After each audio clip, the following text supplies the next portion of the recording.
So ఈ కథ ఎంతకాలం ఇంకెంతకాలం సాగే అవకాశం ఉంది? అన్ఎక్స్‌పెక్టెడా? తెలీదు, నాకు కూడా తెలియదు. ఆ రేటింగ్ వెళ్ళినంత కాలం ఉంచుతారు. బట్ ఐ హోప్ టు, అంటే మంచి మంచి ఏమన్నా ప్రాజెక్ట్స్ వస్తే, సీరియల్స్ అని కాదు, మూవీస్లో, వెబ్ సిరీస్లో. నాకు గ్రాడ్యుయేషన్ కోసం చూస్తున్నాను, మళ్ళీ ఆ గ్రోత్ కోసం. మొన్న రాఘవేంద్ర సార్తో టీటీవీని ప్రాజెక్ట్ చేశాను, అది కొంచెం బాగానే వెళ్ళింది. అది ఏవి నిన్నటి కిస్సులో ఏవి అలనాటి ముద్దులు. అంటే పెళ్లి తర్వాత, పిల్లల తర్వాత భార్యాభర్తల మధ్య ఒక రిలేషన్ ఎట్లా మారుతుంది అని. ట్రైలర్ అయితే బాగుంది. అది కూడా ఎప్పుడు రిలీజ్ అవుతుంది?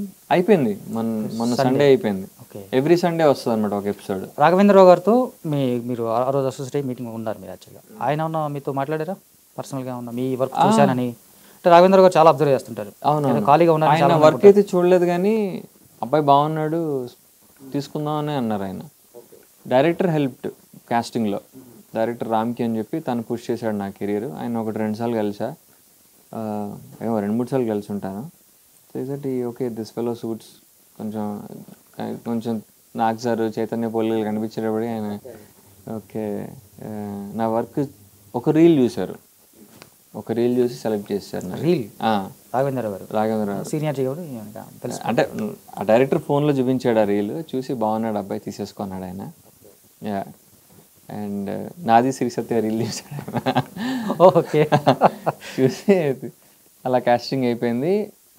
He saw my acting on sets, he was there every day.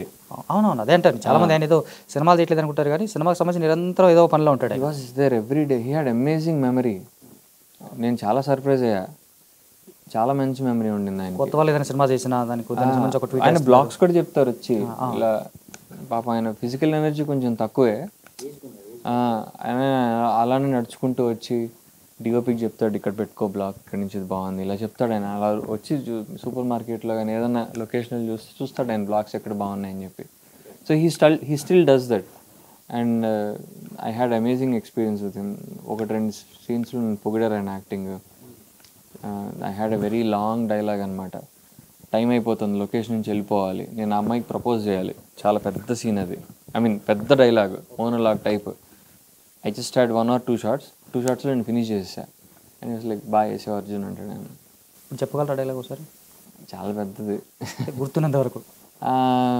బేసిక్గా అమ్మాయి రైటరు, నేను ఏమని ఇప్పుడు అంత గుర్తులేదు, కానీ ఫుల్ ఎగ్జాక్ట్ లైన్స్ నాకు గుర్తులేవు. I will just say that ఇప్పుడు కరెంట్ జనరేషన్లో చాలా ఫాస్ట్గా వెళ్ళిపోతుంది. అలాంటి ఫాస్ట్గా వెళ్ళే జనరేషన్లో నాకు స్పీడ్ బ్రేకర్ వేసింది మీరు, మీ పుస్తకం ద్వారా. ఆ అమ్మాయి హృదయం అనే పుస్తకాన్ని రాస్తుంది. ఆ పుస్తకంలో రాతల ద్వారా నా హృదయంలో మీ హృదయం కావాలని సంథింగ్ ఇలా ఉంటుందన్నమాట. అది టేక్ ఆఫ్. ఇంకా ఏవో చాలా ఉంటాయి డైలాగ్స్ అందులో, ప్రస్తుతానికి అదొకటి గుర్తొచ్చింది. అమ్మాయి రైటర్ కాబట్టి ఆ పొయిటిక్గా మీరు అంత కొంచెం డైలాగ్ ఓరియంటెడ్ ఉందన్నమాట. అండ్ అమ్మాయి రాసిన పుస్తకంలో ఒక 2 పేజీల్లో లైన్స్ చెప్తా. ఆ పేజ్ నెంబర్ 52లో ఇది చాలా బాగుంది, 69లో ఇది చాలా బాగుంది అని చెప్పి ఆ లైన్స్ చెప్తా అనమాట. సో అవి పొగుడుతూ ఉంటా. So it was lengthy almost 1.5-2 pages lines అవి.